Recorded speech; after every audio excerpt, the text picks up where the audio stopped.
coming at you with another episode from ChooseYourRelationships.com off of Love Can't Wait, which can be found on Amazon.com. And the question of the day is, and P.S. and by the way, if you want your questions answered to me directly, click on the link below. And if you want to buy some of my new gear, click the link below as well. So the question of the day is by a long-time subscriber, and he wanted to know, he wants some tips about proposing to his woman, his long-time girlfriend. I think they've been together for 5 years. He thinks she's the one. Well, I mean, if you're proposing to a woman, you better think she's the one. Otherwise, you might end up being a damn fool. But anyways, you know what? I have to be honest. I haven't really had to propose to a woman before. It really was a mutual thing. And believe it or not, I've been proposed to by women 3 times in 3 different countries. It happened in Japan, it happened in America, and it happened when, well, it happened twice in Japan. One of the girls in Japan was from Brazil, and one of the girls was from Japan, and the other girl was from America. And it happened a 4th time too, in America. So I've been proposed to 4 times. But what I can tell you is, I haven't really had to do that. I haven't really got on my knees and, I beg. I mean, I'm not gonna say beg, but ask a woman for her hand in marriage. I didn't do it that way.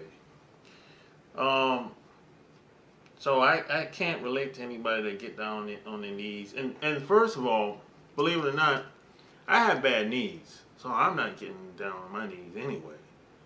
I just not physically. I have bad knees. So what I would do if I wanted to be with a woman, if I wanted to propose to a woman, first thing I would do is, now this might be a little old school, but I would go and talk to the parents and ask mainly the father for his daughter's hand in marriage. That's the first thing I would do.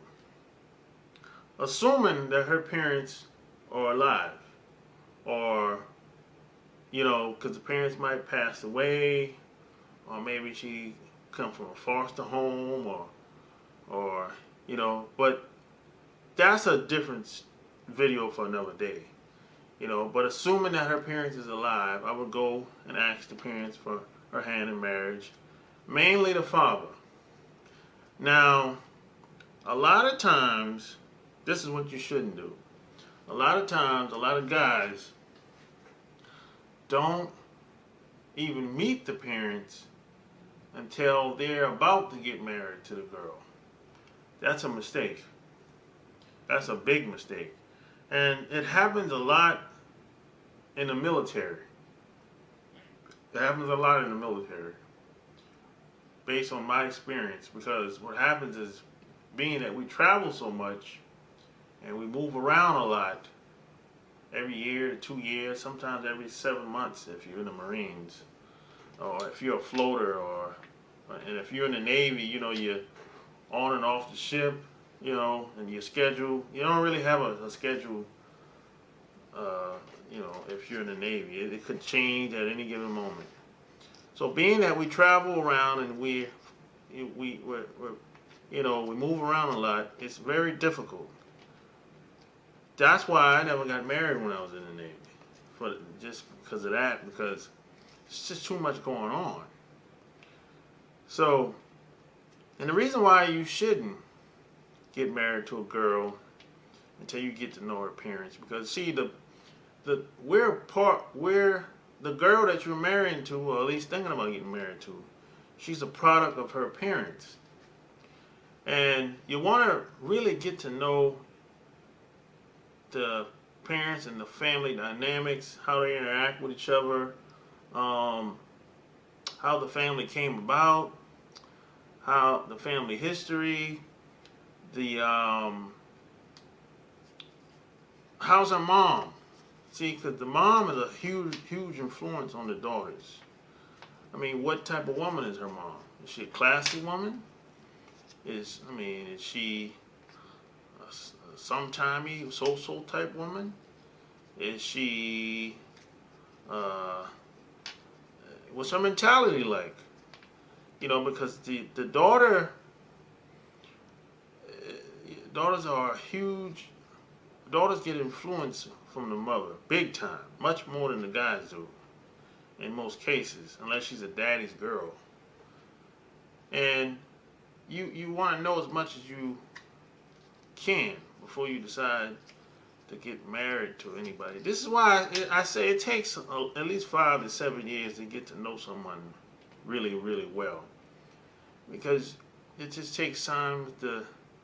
You have to understand, you're marrying into a family.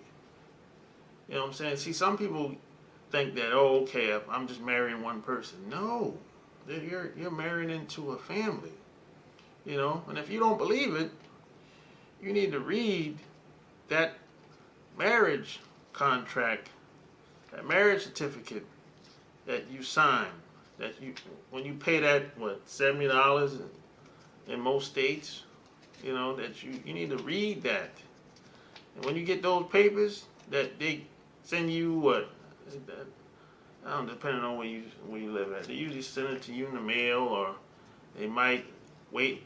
You might have to wait a couple minutes after you pay the money. You need to read that.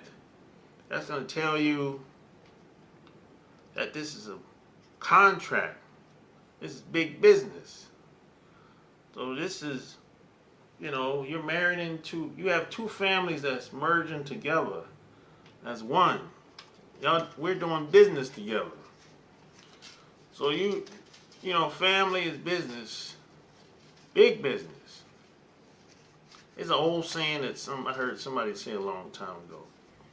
He said, love is law and family is business. I heard some old guy said that years ago. So I would try to get to know the parents and the family dynamics as much as you can, and ask the father for his daughter's hand in marriage. And when it comes to proposing, I would try to listen to how she talks, how your fiance talked about her friends and how they got married and how the guy proposed. And I would try to propose in a way that she would like it, you know. So you don't necessarily got to get on your knees to do that, but I would just have my ears open and and I would do it in a unique fashion that she would like it. So that's what I would do if I was going to propose to a woman that I wanted to get married to today. So if you like what you heard, check out my blog, chooseyourrelationships.com. Subscribe to my channel. If you got any questions, click the link below. Join my Players Club. And if you got questions, and I got answers. Until next time, I'm out. Peace.